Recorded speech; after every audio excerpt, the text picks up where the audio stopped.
नमस्कार दोस्तों।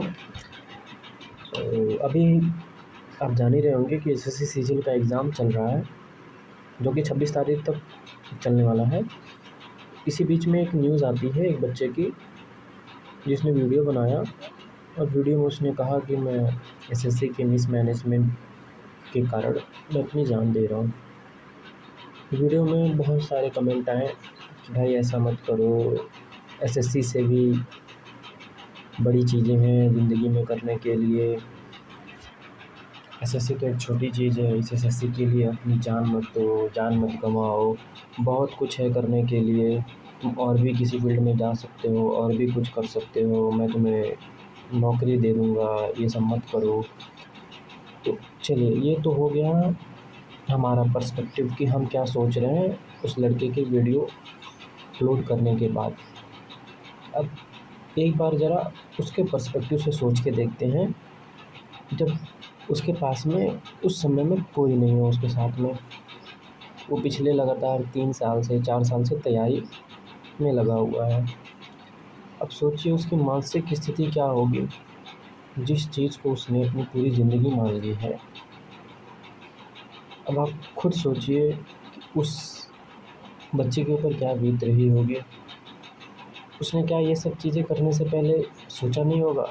सोचा होगा, हज़ार बार सोचा होगा कि उसके ये सब करने से क्या इम्पैक्ट पड़ सकता है उसकी फैमिली पे, उस पे। उसने तो सोची ही होगी, लेकिन सोचिए उसकी कितनी बड़ी मजबूरी रही होगी कि वो ये चीज़ करने पे अपने जान तक देने में वो हिचकिचाहट नहीं रख रहा है और इस दुनिया के सामने आके वो बोल रहा है कि मैं अपना जान देने जा रहा हूँ, वो भी एसएससी की मिसमैनेजमेंट के कारण। तो कहीं न कहीं मेरा मानना ये है, देखिए, खामियाँ तो बहुत ज़्यादा हैं। अब ये खामियाँ उनको नहीं नज़र आ रही होंगी ना, जिनका एग्ज़ाम सही गया है, अच्छा गया है, उनको तो कोई दिक्कत नहीं है। हो सकता है कि कई बच्चे ऐसे हों जिनका एग्ज़ाम सही नहीं गया हो, वो डिज़र्व करते हों, नौकरी डिज़र्व करते हों वो, लेकिन उनको नौकरी ना मिले तो कौन देखने आएगा उनको?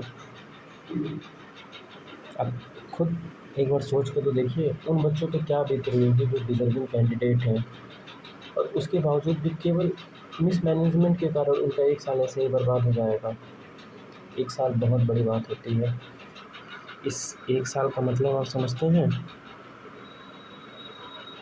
1 साल में दुनिया में कितने सारे बदलाव हो सकते हैं। जो बच्चा ये उम्मीद लगाए बैठा है कि इस बार हो जाएगा, जिसके माँ-बाप ये उम्मीद लगाए बैठे हैं कि इस बार मेरे बेटे का हो जाएगा, जिसकी बहन ये उम्मीद लगाए बैठी है कि भैया का हो जाएगा। अब सोचिए उस लड़के पे कितना प्रेशर होगा। पढ़ाई का प्रेशर तो वो झेल ही रहा है, साथ-साथ में लोगों के एक्सपेक्टेशन का भी प्रेशर वो झेल रहा है। अरे यार नहीं हुआ तो लोग क्या कहेंगे? अरे यार नहीं हुआ तो ज़िंदगी बद से बदतर होती चली जा रही है। अरे यार नहीं हुआ, अरे यार नहीं हुआ तो क्या होगा?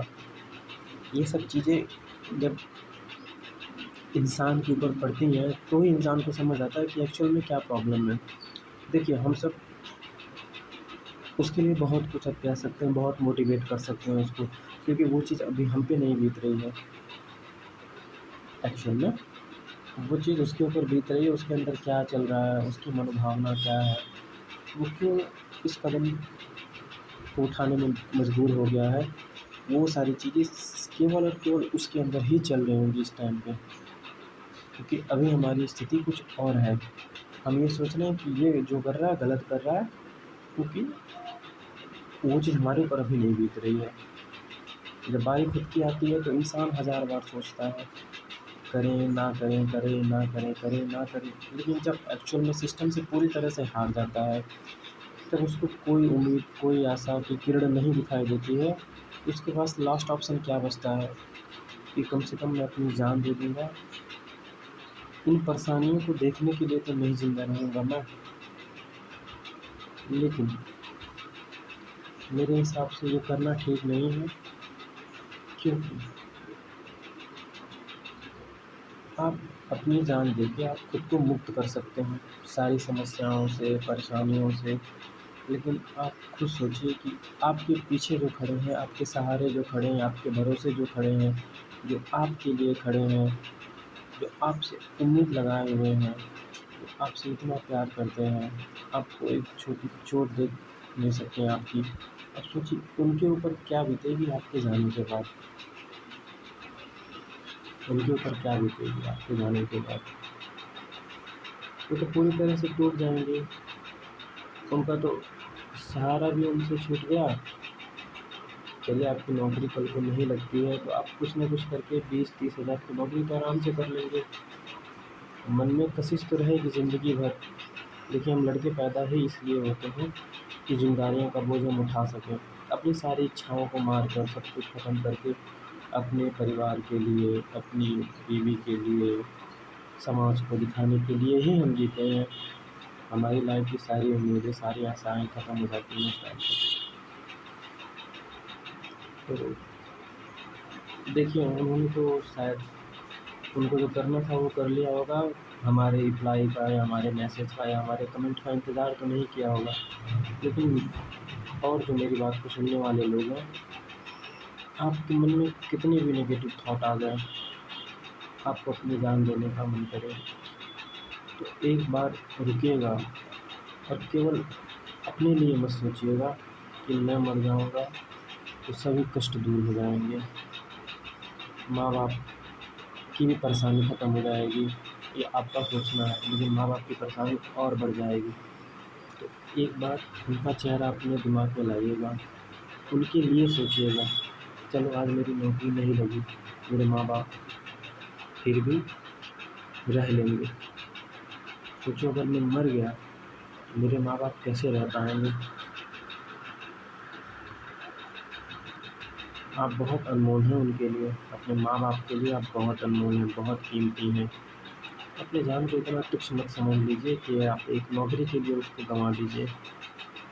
मैं मानता हूँ आपके अंदर जो भी परेशानियाँ, दिक्कत चल रही होंगी, वो कोई और नहीं समझ सकता है। जिस चीज़ के लिए आप 3 साल से 4 साल से लड़ रहे हैं, अंततः वही चीज़ ना मिले आपको तो कैसा दुःख होता है, कैसा दर्द होता है, वो मैं अच्छी तरह से समझ सकता हूँ। लेकिन प्लीज़ अपनी ज़िंदगी को इस तरह से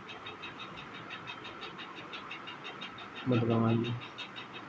मेरा हाथ जोड़ के आप सभी से रिक्वेस्ट है, लाइफ़ में कितनी भी परेशानी आ जाए, उससे लड़ने की ताकत हमेशा रखिए। कितनी भी विषम परिस्थिति आ जाए, मेरा यही रिक्वेस्ट है आप सभी से, जो भी सुनने वाले हैं। आप अपने आप को भी मोटिवेट रखिए और आस-पास के लोग अगर आपको ऐसे दिखते हैं, जो निराश हैं, आपको लग रहा है, तो उन्हें ज़रूर आप मोटिवेट करिए।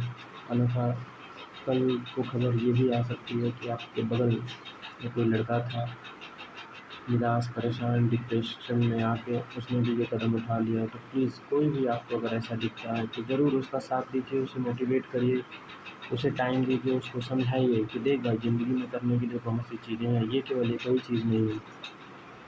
इसी आशा और उम्मीद के साथ मैं वीडियो को ख़त्म कर रहा हूँ और आप सभी से उम्मीद है कि आप ज़रूर अपना, अपने परिवार का और अपने आस-पास के लोगों का ज़रूर ध्यान रखेंगे। कोई भी ऐसा मिलता है प्लीज़ आप उनकी मदद करिए। Thank you.